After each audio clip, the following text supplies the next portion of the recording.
Innal hamdalillah nahmaduhu wa nasta'inuhu wa nastaghfiruh wa na'udzu billahi min shururi anfusina wa min sayyiati a'malina may yahdihillahu fala mudilla lahu wa may yudlilhu fala hadiya lahu. Asyhadu an la ilaha illallah wahdahu la syarika lah wa asyhadu anna Muhammadan abduhu wa rasuluhu la nabiyya ba'da.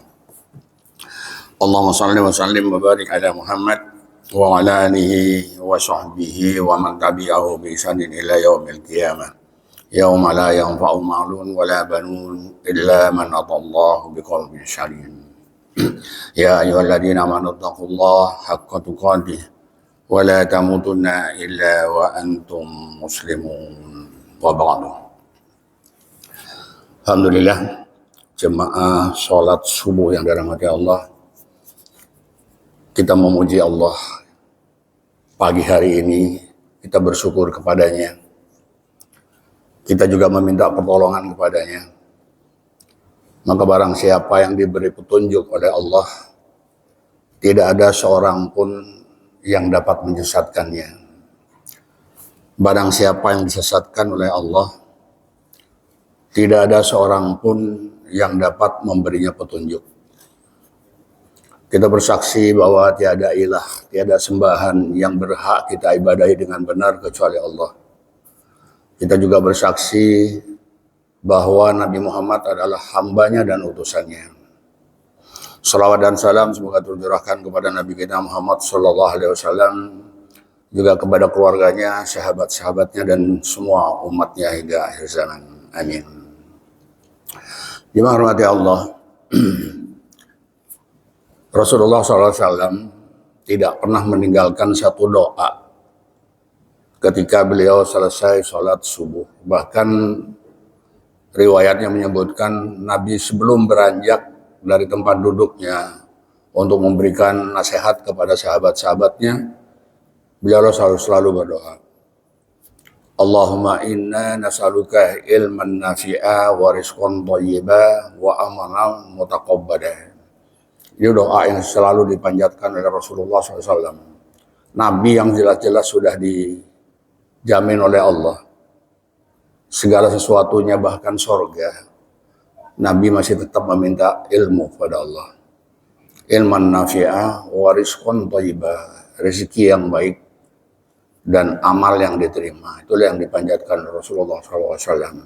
Lalu kemudian para ulama menambahkan kalimat yang tentu berkaitan juga dengan doa Rasulullah SAW, yaitu Allahumma inni a'udzubika min ilmin la yanfa'. Ya Allah, saya berlindung kepadamu dari ilmu yang tidak bermanfaat. Wa min qalbi la yakhsha', dari hati yang tidak khusyuk. Wa min nafsin la tasba', dari nafsu yang tidak bisa dikendalikan. Wa min da'watin la yustajab laha, dari doa yang tidak dikabulkan. Permintaan-permintaan ini, kata Syekh Abu Bakar, beliau mengatakan doa yang dipanjatkan oleh Rasulullah SAW berkaitan dengan ilmu. Maka mintalah pada Allah ilmu yang bermanfaat untuk dunia dan akhirat kita. Makanya kita berlindung pada Allah dari ilmu yang tidak bermanfaat. Karena banyak sekali ilmu yang tidak bermanfaat beredar di muka bumi ini, yang juga disampaikan oleh ulama-ulama, yang tentunya ulama yang tidak bertanggung jawab, menyampaikan ilmu-ilmu yang tidak bermanfaat. Semoga kita bagian dari orang-orang yang mendapatkan ilmu yang bermanfaat. Karena ada ulama yang lain menyebutkan menuntut ilmu yang terbaik itu adalah pagi hari.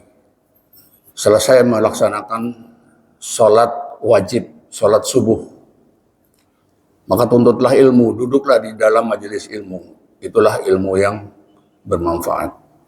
Jemaah rahmati Allah, kita akan melanjutkan pembahasan tentang tafsir Imam Ibnu Katsir. Ketika pertemuan yang lalu kita membahas sampai dengan ayat 171.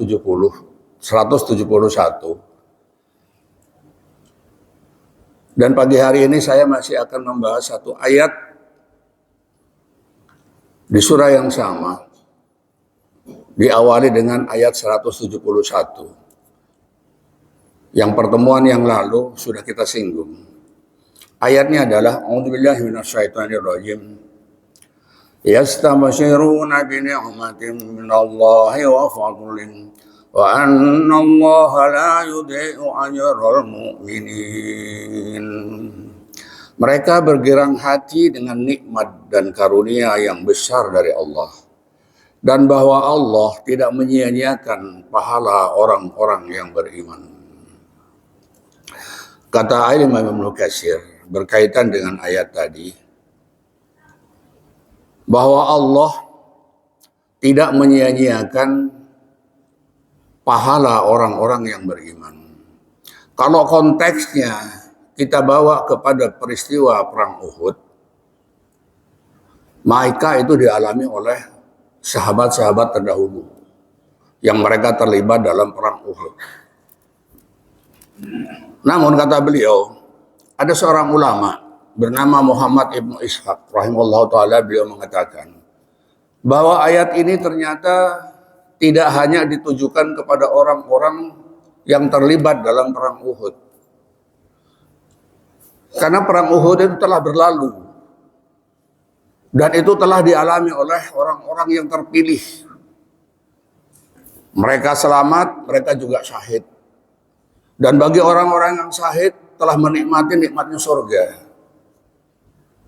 Sedangkan ayat ini akan berlaku sepanjang zaman. Terkecuali nanti apabila Allah berkehendak, Al-Quran sudah tidak bisa dibaca lagi. Maka ketika Allah sampaikan tentang kalimat yang berbunyi, wa annallaha la yudhi'u ajral mu'minin, dan bahwa Allah tidak menyia-nyiakan pahala orang-orang yang beriman, disepakati oleh para ulama. Di antaranya tadi saya sebutkan Muhammad ibnu Ishaq.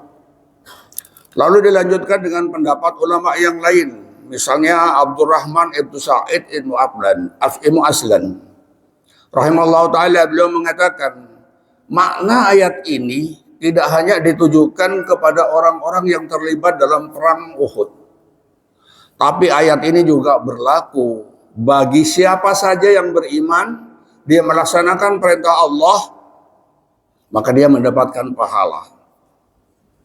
Dia mendapatkan pahala dan Allah tidak akan menyia-nyiakan pahalanya.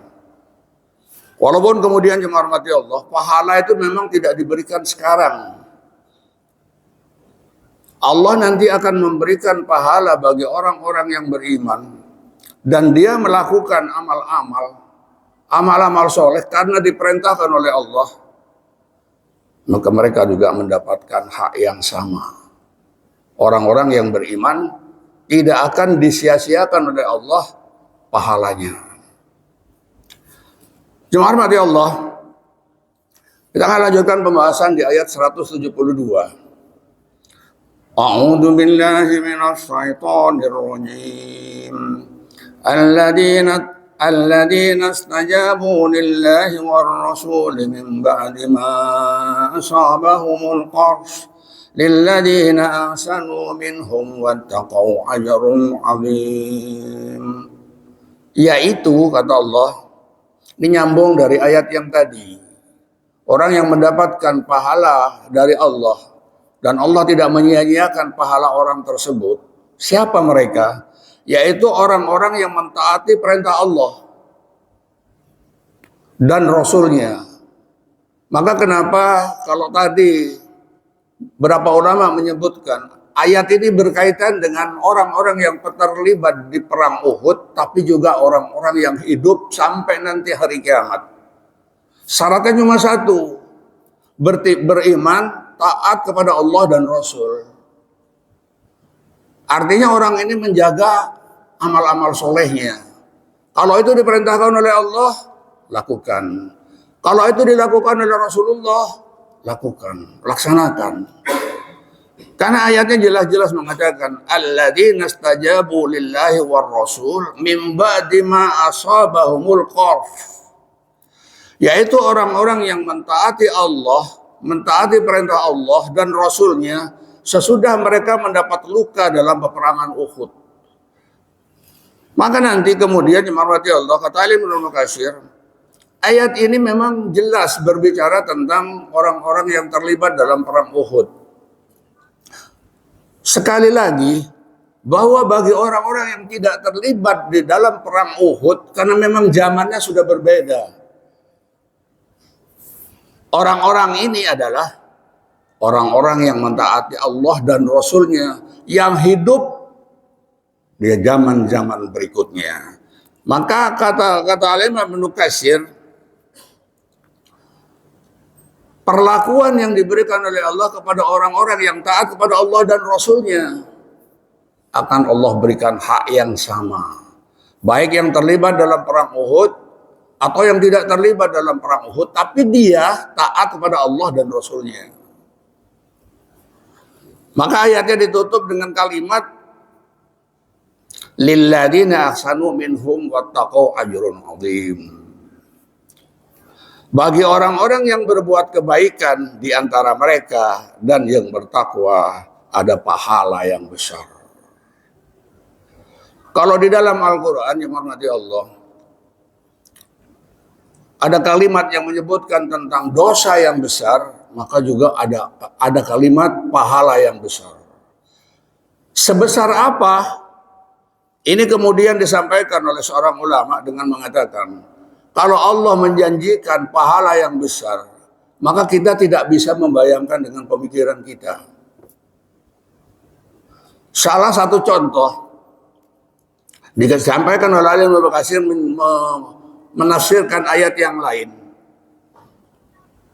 Ketika seorang hamba di satu kesempatan, apakah dia di pagi hari, siang hari, malam hari, mengucapkan satu kalimat Subhanallah. Padahal kalimat ini sering kita ucapkan setelah selesai sholat 33 kali. Kalau sekali saja seorang hamba mengucapkan kalimat Subhanallah, Maha Suci Allah, maka Allah menyiapkan kepada orang tersebut satu pahala, satu tanaman, satu tumbuh-tumbuhan nanti di surga. Kata Alim Ibnu Katsir, tumbuh-tumbuhan itu diberikan kepada seorang hamba yang mengucapkan kalimat tadi, kalimat tauhid Subhanallah, maka Allah tanamkan kepada orang tersebut satu pohon di surga. Dan itu tidak dinikmati sekarang, pasti nanti setelah kiamat, setelah mizan, setelah terlewat di jembatan, setelah amal ditimbang. Maka pohon itu kata Nabi SAW, orang yang nanam pohon tadi, besarnya pohon itu, Rasulullah SAW bersabda, seandainya pohon itu dilewati dengan mengendarai kuda dengan kecepatan tinggi mengelilingi pohon itu, maka perjalanan selama 70 tahun belum tembus melingkari pohon itu. Kita nggak bisa membayangkan. Maka kalau Allah sampaikan satu kalimat yang menyebutkan tentang wattaqu ajrun azim, nggak bisa kita membayangkan sekarang, nggak mampu kita. Ini janji Allah kepada orang-orang yang bertakwa, beramal soleh, taat melaksanakan perintah Allah dan Rasulnya. Jemaah rahmati Allah, berkaitan dengan perang Uhud, lagi-lagi ini dibahas dalam ayat ini, masih berkaitan dengan peristiwa perang Uhud. Mengapa peristiwa perang Uhud itu selalu terulang-ulang? Di dalam Al-Quran itu, khususnya di surah Ali Imran, beruntun memang itu. Dari ayat 90-an sampai nanti kita dapati sampai ayat 179, itu masih berbicara tentang perang Uhud. Karena dalam perang Uhud itu, ada orang yang taat, jelas itu, sahabat-sahabat Rasulullah yang memang taat pada Allah dan Rasulnya, yang mereka mendapatkan keutamaan dari Allah. Tapi juga ada pengkhianat. Siapa mereka? Orang-orang munafik. Maka kata seorang ulama, Beliau mengatakan bahwa ayat-ayat yang berkaitan dengan perang Uhud itu merupakan satu peringatan kepada orang-orang yang hidup di akhir zaman. Diulang-ulang, disampaikan terus, karena di sana ada peringatan dari Allah. Ternyata di samping ada orang-orang yang taat pada Allah dan Rasulnya, ada pengkhianat, yaitu orang-orang munafik.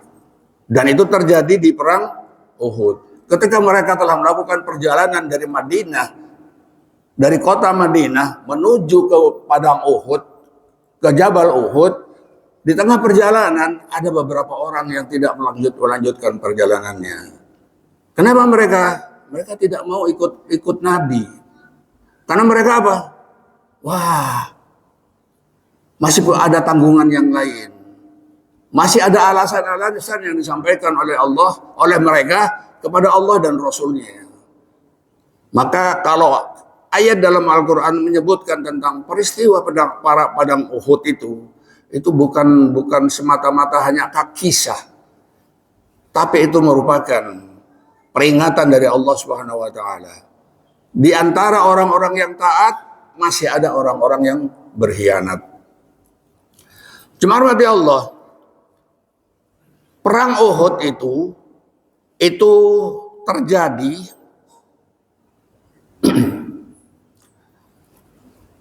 disebutkan dalam satu riwayat bahwa perang Uhud itu terjadi pada hari Sabtu, pertengahan bulan Syawal, setelah Ramadan.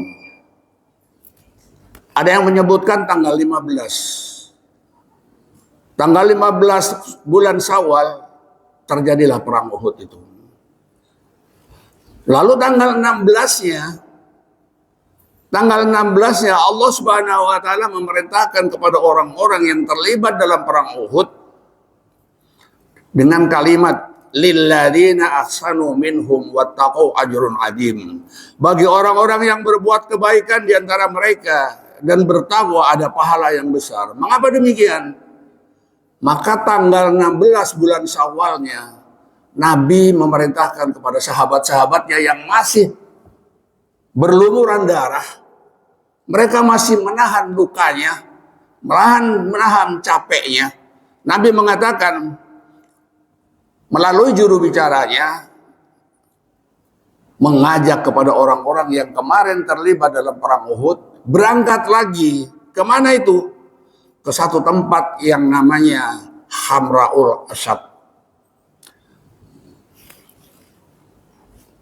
Hamraul Asad ini jemaah mati Allah, satu tempat yang kurang lebih jaraknya itu sekitar, ada ulama yang mengatakan sekitar 18 km dari Madinah. Nabi menyebutkan kepada sahabat-sahabatnya yang masih luka-luka, yang masih capek, belum selesai capeknya, Nabi menyeru kepada mereka, ayo kita berangkat lagi, kita serang orang-orang kafir Quraisy. Mengapa Rasulullah melakukan yang demikian? Karena Rasulullah SAW mendapatkan informasi dari mata-mata yang dikirim untuk mengikuti perjalanan orang-orang kafir dari padang Uhud ke Mekah. Mereka mengatakan, dimahormati Allah, satu kalimat yang disampaikan oleh Abu Sufyan. Ketika itu Abu Sufyan belum masuk Islam. Hal ini disebutkan oleh beberapa sahabat, di antaranya Ibnu Abu Hatim. Dia mendapatkan informasi dari Muhammad Ibnu Abdullah bin Yazid. Lalu ada seorang sahabat yang bernama Sufyan Ibnu Uyainah dari Amr, dari Ikrimah. Berlanjut, orang musyrik mengatakan, apakah kalian belum membunuh Muhammad? Lalu bagaimana dengan kaki tangannya? Apakah mereka masih bebas berkeliaran di Madinah? Mengapa kalian tidak menahan mereka? Lalu apa kata Abu Sufyan?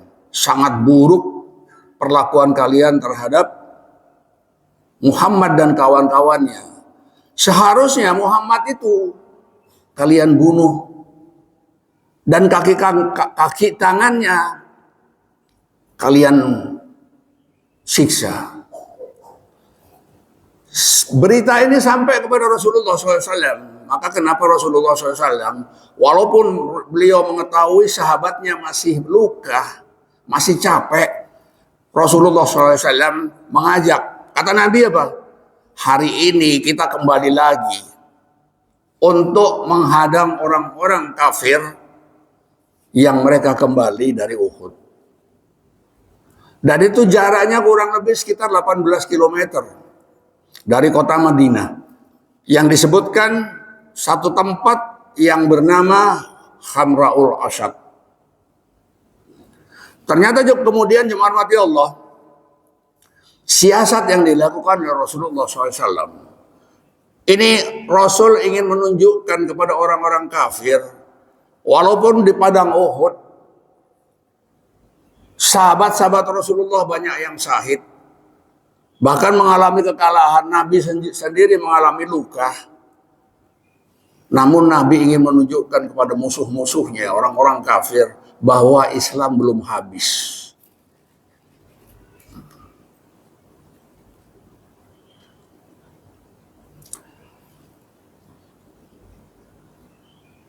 Jemaah rahmati Allah, di dalam kesempatan itu ada seorang sahabat yang bernama Ibnu Jabir, Abdullah Ibnu Jabir. Dia datang kepada Rasulullah. Begitu tahu Nabi mengumumkan bahwa hari ini berangkat lagi, tanggal 16 Syawal itu, berangkat lagi ke padang Uhud, maka ada seorang pemuda, Abdullah Ibnu Jabir, maaf, ada yang menyebutkan Jabir Ibnu Abdullah. Dia datang pada Rasulullah, ya Rasulullah, bolehkah saya tidak ikut? Maka Nabi bertanya, mengapa? Ada apa? Kata sahabat ini mengatakan, ya Rasulullah, di pedang Uhud kemarin, di perang Uhud, orang tua saya syahid. Dan orang tua saya meninggalkan anak-anak perempuan jumlahnya 6. Yang laki-laki saya. Maka kalau saya berangkat lagi mengikuti perang lagi, bagaimana dengan saudara-saudara saya? Maka Rasulullah SAW memberikan izin kepada Jabir Ibnu Abdullah untuk tidak ikut berperang. Yang lainnya bagaimana? Yang lainnya tetap berangkat.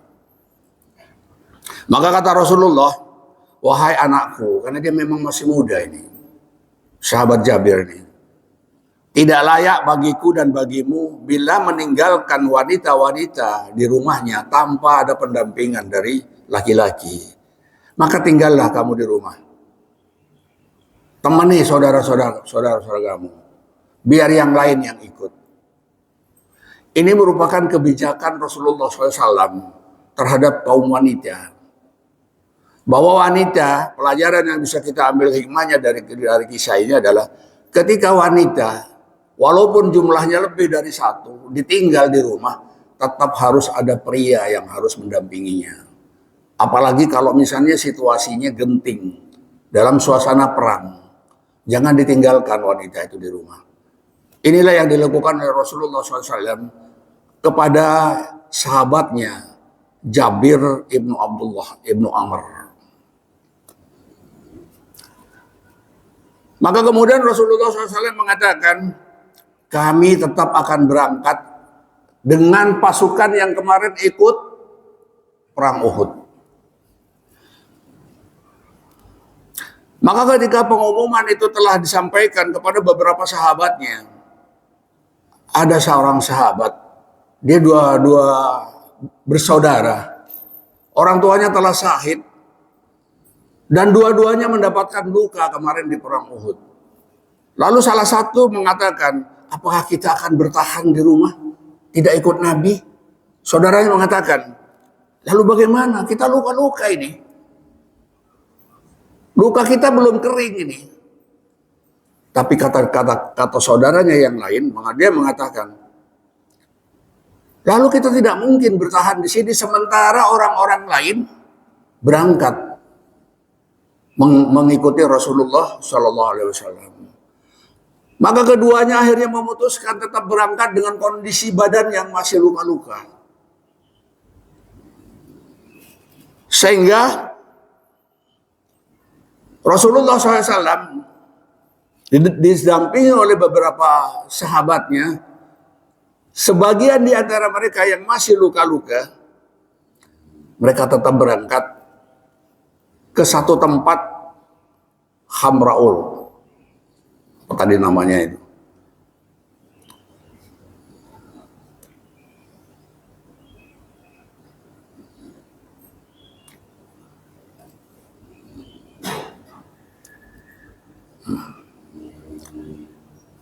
Di tempat itu jemaah rahmati Allah, satu saudaranya itu sampai pingsan, menahan sakit, sampai dipikul oleh sahabat yang lainnya. Saking parahnya penyakit sakitnya itu, lukanya saking parahnya. Tapi dia begitu tahu Rasulullah SAW mengajak berperang lagi, dengan kondisi seperti itu masih tetap berangkat. Hamraul Asad. Jemaah rahmati Allah, pelajaran yang bisa kita ambil dari peristiwa ini adalah sahabat Nabi dengan kondisi luka, ketika diperintahkan oleh Rasulullah untuk berangkat lagi berperang, mereka dengan seketika mengikuti apa yang diseru oleh Rasulullah SAW. Lalu Rasulullah SAW memilih orang-orang terpilih, di antaranya Abu Bakar, Abu Subair, bahkan orang-orang yang tokoh-tokoh sahabat yang kemarin tidak ikut berangkat, tidak ikut berperang, hari ini mereka semua bergabung untuk menyusul orang-orang kafir. Ternyata jemaah rahmati Allah, ini merupakan strategi Rasulullah SAW. Mengejar orang-orang kafir, yang orang-orang kafir itu melakukan perjalanan kembali dari Uhud. Ketika Rasulullah SAW mengetahui bahwa kalimat yang disampaikan oleh orang-orang kafir dipimpin oleh Abu Sufyan yang mengatakan, mengapa kalian tidak membunuh Muhammad sekalian? Mengapa kalian masih meninggalkan sahabat-sahabat Muhammad? Mengapa tidak diselesaikan sekalian? Supaya kita tidak punya urusan lagi nanti dengan Muhammad. Maka Rasulullah SAW memerintahkan kepada sahabat-sahabatnya untuk menyusul orang-orang kafir. Inilah satu bentuk ketaatan kepada Allah dan Rasulnya yang ditunjukkan oleh sahabat-sahabat Rasulullah SAW. Maka jemaah rahmati Allah, ada satu kisah ketika Rasulullah SAW dengan para sahabatnya melakukan perjalanan untuk menyusul orang-orang kafir. Rasulullah SAW bertemu dengan seseorang, namanya Abi Ma'bad. Abi Ma'bad itu jemaah Allah, dia orang kafir, dia belum masuk Islam, tapi dia membela Nabi. Abu Ma'bad ini begitu ketemu dengan Rasulullah, dia bertanya, ya Muhammad, hendak kemana engkau? Maka kata Nabi, saya akan menyusul orang-orang kafir, saya akan perangi lagi mereka. Maka Abu Ma'bad mengatakan kepada Rasulullah SAW, sesungguhnya mereka sekarang sedang pulang ke Mekah. Kata Abu Ma'bad ini. Karena Abu Ma'bad ini sebenarnya pedagang, Bapak. Pedagang, dia belanja di Mekah atau belanja di Syam, nanti dijual di Madinah. Maka banyak orang yang kenal dengan orang ini. Maka Rasulullah SAW mengatakan kepada Abu Bakar ini, nanti kalau kamu bertemu dengan rombongan Abu Sufyan, sampaikan bahwa saya akan menyusul dia. Kami akan menyusul dia. Qadarullah, ternyata Abu Bakar ini benar-benar ketemu dengan rombongan Abu Sufyan. Maka bertanyalah Abu Sufyan, wahai Abu Bakar, dari mana kamu? Saya tadi dari Madinah. Apa yang kamu dapati? Saya tadi bertemu dengan pasukannya Muhammad. Yang jumlahnya banyak. Pasukan berkudanya itu. Sampai-sampai kalau kudanya itu jalan, bergetar unta saya. Padahal ini nggak ada, Pak. Ini Abu Bakar ini semacam nakut-nakutin orang kafir. Maka apa yang disampaikan oleh Abu Bakar? Sudah, kalian kembali saja, pulang saja ke Mekah. Percuma kalian mengejar Muhammad. Pasukannya begitu banyak. Orang-orang yang kemarin tidak berangkat ke Uhud, sekarang ikut semua. Dengan pasukan yang lengkap. Pasukan berkuda, pasukan memanah. Kata Abu Bakar ini. Padahal ketika ketemu dengan Nabi, dia tidak melihat itu.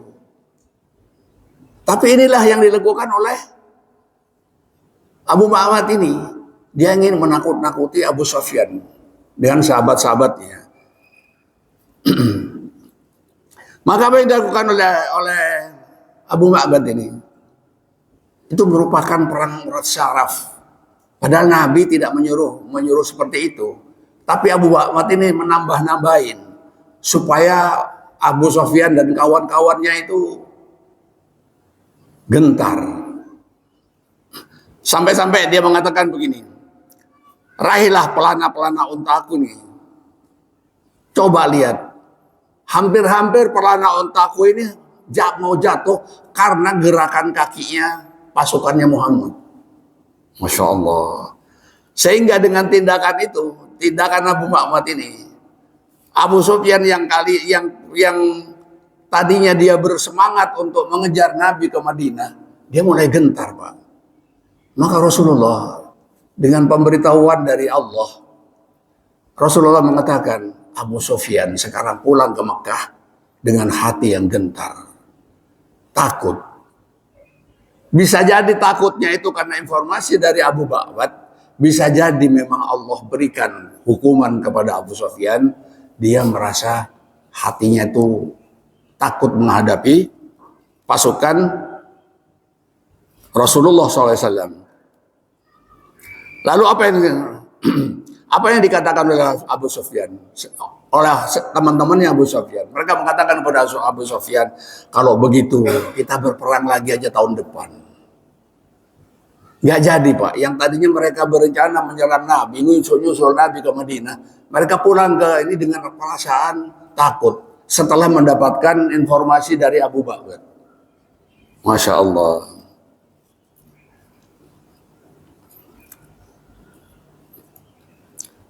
Jemaah rahmati Allah, inilah peristiwa-peristiwa yang berkaitan dengan perang Uhud.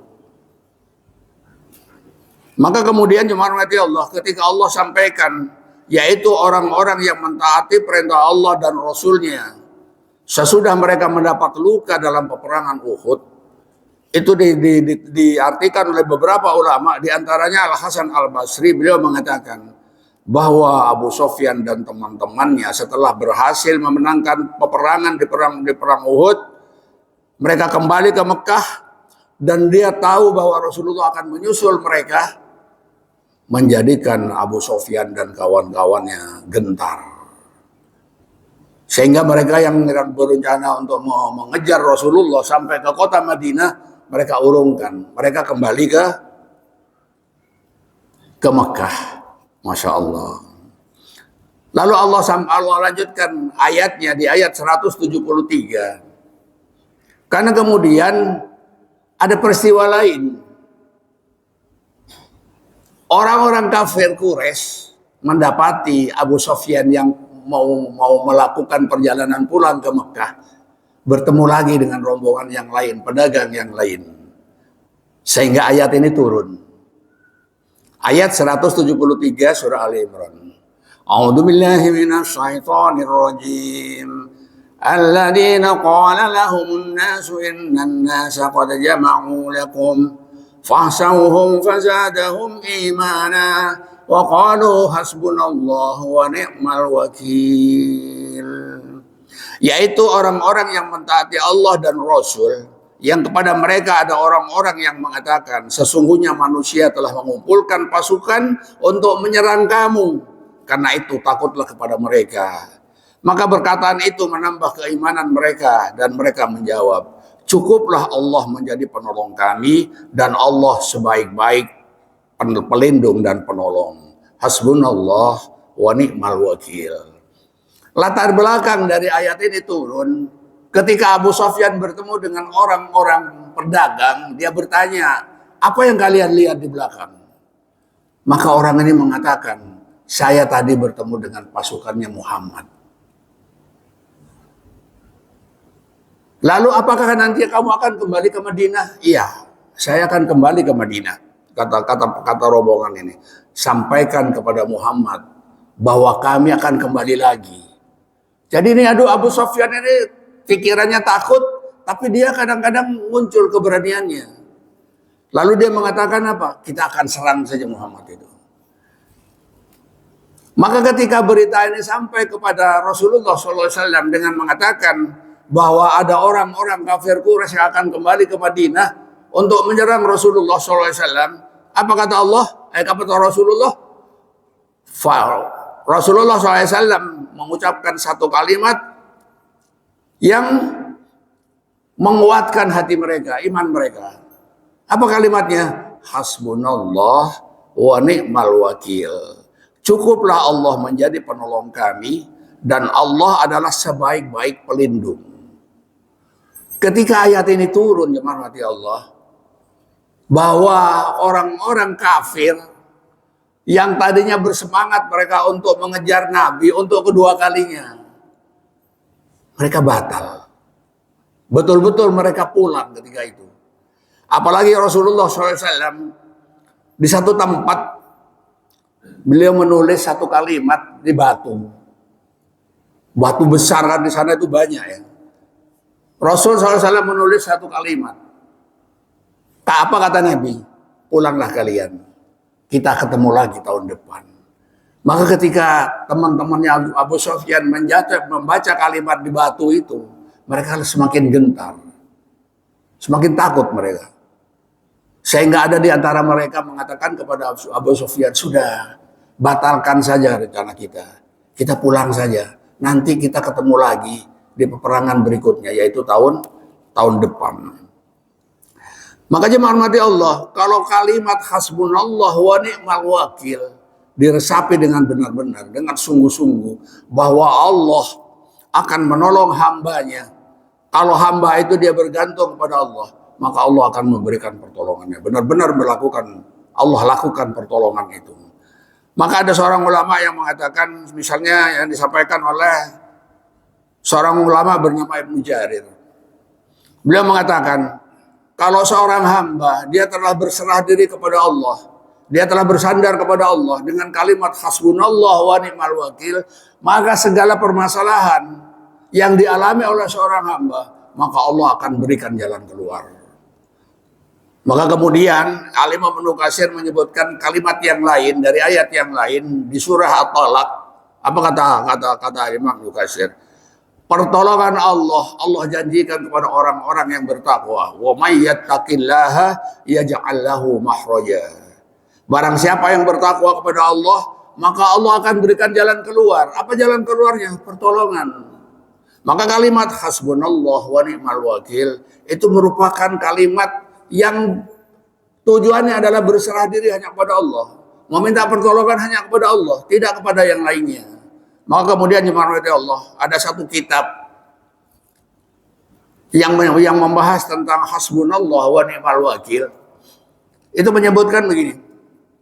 Seorang hamba yang dia memiliki masalah, baik pribadi, keluarga dan sebagainya. Maka ketika seorang hamba ini dia mengucapkan kalimat hasbunallah wa ni'mal wakil, maka dengan seketika Allah akan menolong hamba ini dengan menyelesaikan masalahnya. Maka kemudian jemaah Allah, Rasulullah SAW menganjurkan kepada umatnya untuk membiasakan diri dengan zikir ini. Kapan dibacanya? Pagi dan petang. Hasbunallah wa ni'mal wakil. Nanti kita dapati di zikir pagi dan petang itu kalimat yang lain. Hasbi Allah wa ni'mal wakil. Subhanallah. Kita akan lanjutkan pembahasan di ayat 174. A'udzu billahi minasy syaithanir rajim. Fanqalabu bi ni'matin minallahi wa fadlin lam yamsashhum su' wattaba'u ridwanallah wallahu dzul fadlil 'adzim. Maka mereka kembali dengan nikmat dan karunia yang besar dari Allah. Mereka tidak mendapat bencana apa-apa. Mereka mengikuti keridhaan Allah dan Allah mempunyai karunia yang besar. Fanqalabu bi nikmatillah, kata Allah, maka kata Ibnu Katsir, maka mereka kembali dengan nikmat Allah. Tidak terjadi peperangan, walaupun semula sudah terjadi isu-isu yang menyebutkan Rasulullah SAW akan menyerang orang-orang kafir. Orang-orang kafir juga mendapatkan informasi bahwa mereka akan menyerang kota Madinah. Tapi dengan kalimat hasbunallah wa ni'mal wakil, Allah turunkan pertolongannya. Maka kata Allah apa? Fanqalabu bi ni'matillah wa fadlin lam yamsashhum su'. Maka mereka kembali dengan nikmat dan karunia yang besar dari Allah. Mereka tidak mendapatkan bencana apa-apa. Kata Ibnu Katsir, ketika mereka bertawakal hanya kepada Allah, maka Allah akan memberikan pertolongannya. Allah akan memberikan kecukupan kepada mereka, para sahabat Rasulullah SAW. Yang semula mereka sudah merasa letih, capek, luka-luka, masih diperintahkan untuk berperang lagi, maka Allah akan menurunkan pertolongannya dengan kalimat hasbunallah wa ni'mal wakil. Wattaba'u ridwanallah. Allah akan memberikan pertolongannya, akan mengikuti semua apa yang dilakukan oleh sahabat-sahabat Rasulullah SAW. Allah akan memberikan karunia yang besar kepada orang-orang yang dia hanya bersandar kepada Allah, yang dia hanya bergantung kepada Allah dengan kalimat hasbunallah wa ni'mal wakil. Kita akan lanjutkan pembahasan di ayat yang terakhir di pembahasan pagi hari ini, ayat 175. Kata Allah, a'udzu billahi minasyaitonir rajim. Innama dzalikumus syaitanu yukhawwifu awliya fala takhafuhum wa khafuni in kuntum mu'minin. Sesungguhnya mereka itu tidak lain hanyalah setan-setan yang menakuti kalian dengan kawan-kawannya, yaitu orang-orang musyrik Quraisy. Mereka itu janganlah kamu takut, karena itu janganlah kamu takut kepada mereka, tetapi takutlah kepadaku jika kamu benar-benar orang-orang yang beriman. Ayat ini jemaah rahmati Allah ditafsirkan oleh alim Ibnu Katsir dengan satu penggalan pertama. Innama dzalikumus syaiton yukhawwifu awliya. Sesungguhnya mereka itu tidak lain hanyalah setan-setan yang menakut-nakuti kalian dengan kawan-kawannya. Orang kafir dicap oleh Allah dengan setan-setan. Maka nanti kita dapati di ayat yang lain di surah Al-Baqarah ayat 256, 257 itu Allah Subhanahu wa taala menyampaikan bahwa teman-temannya orang-orang kafir itu setan, Pak. Maka di ayat ini Allah ulang di ayat 175 ini Allah sampaikan, mereka itu kata Allah tidak lain hanyalah setan yang menakut-nakuti kalian dengan kawan-kawannya. Jadi nggak usah dihiraukan. Fala takhafuhum wa khafuni in kuntum mu'minin. Karena itu janganlah kalian takut kepada mereka, kata Allah, dan tetapi takutlah kepadaku jika kalian benar-benar orang-orang yang beriman. Lalu Alim Ibnu Katsir menyampaikan bahwa berkaitan dengan ayat di atas, rasa takut kita itu, kalau itu hanya kepada makhluk, maka itu nggak tepat. Rasa takut kita itu hanya kepada Allah. Ayatnya tadi jelas. Allah menyampaikan kepada sahabat-sahabat Rasulullah, takut itu jangan kepada setan, jangan kepada musuh, maka takutlah kepada Allah. Maka kalimat ni'mal wala wa ni'man nasir itu merupakan satu kalimat pertolongan dari Allah.